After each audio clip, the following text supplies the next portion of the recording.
Our story begins with a seed, an ant, and a leaf. Or does it? Each one of these is a phase in the life of the same creature. The Australian walking stick. Deep in the forests of eastern Australia, a seed drops from the canopy above. Foraging ants carry it down to their underground burrow. They snack on the nutritious cap, leaving the rest intact. But this seed is a knockoff. It's actually an Australian walking stick insect's egg. Here it is next to a real seed the ants also brought into the nest.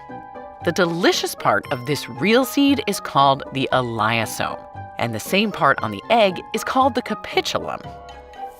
It's an evolutionary strategy to get that egg underground. Why? Ant nests are just the right humidity for the developing egg and are well protected from parasites and predators. Several months later, the egg hatches underground and a stick insect nymph emerges from the nest. It runs, looking for safety in the foliage above. It has taken on a new disguise as a red-headed spider ant. Not only does it look a lot like the ant, it also moves like one. And even strikes a pose like the ant, curling its abdomen. Looking and acting like an ant may save this nymph's life. Predators tend to steer clear of ants. Ants swarm. Sometimes they bite and sting, and most worker ants aren't all that nutritious. On top of that, red-headed spider ants taste like rotten coconut or bad cheese. These birds take a hard pass. Upon closer inspection, the disguise doesn't really hold up. But hey, it gets the job done. And it doesn't need to last long. The red on the Australian walking stick's head fades in just a few days. So the nymph races upwards into the trees. After about a month, the insect begins to change yet again.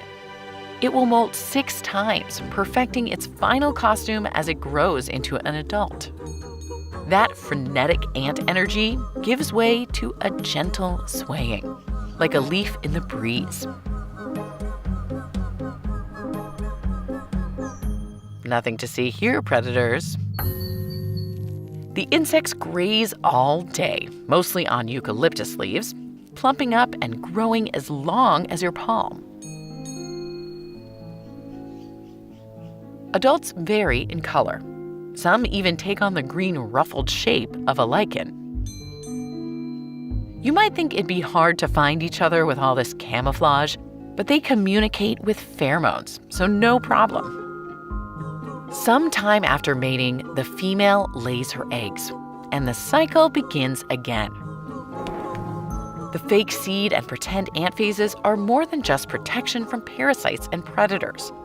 Since adult Australian walking stick insects don't actually walk much, they rely on seed-collecting ants to disperse their eggs throughout the forest. Then it's up to their zippy, ant-impersonating offspring to help them spread out even further. The Australian walking stick insect has evolved so many looks, it almost seems like it's having an identity crisis. But just because you can shapeshift from one form to another and another, doesn't mean you don't know exactly what you are. Hey, who loves ants? Fungus farming, double-crossing, baby-stealing ants. Here's a playlist of our most excellent episodes for you. Also, want to help us shape the future of Deep Look and even vote on new PBS shows? Great! Just take the annual PBS Digital Studios survey. Link is in the description.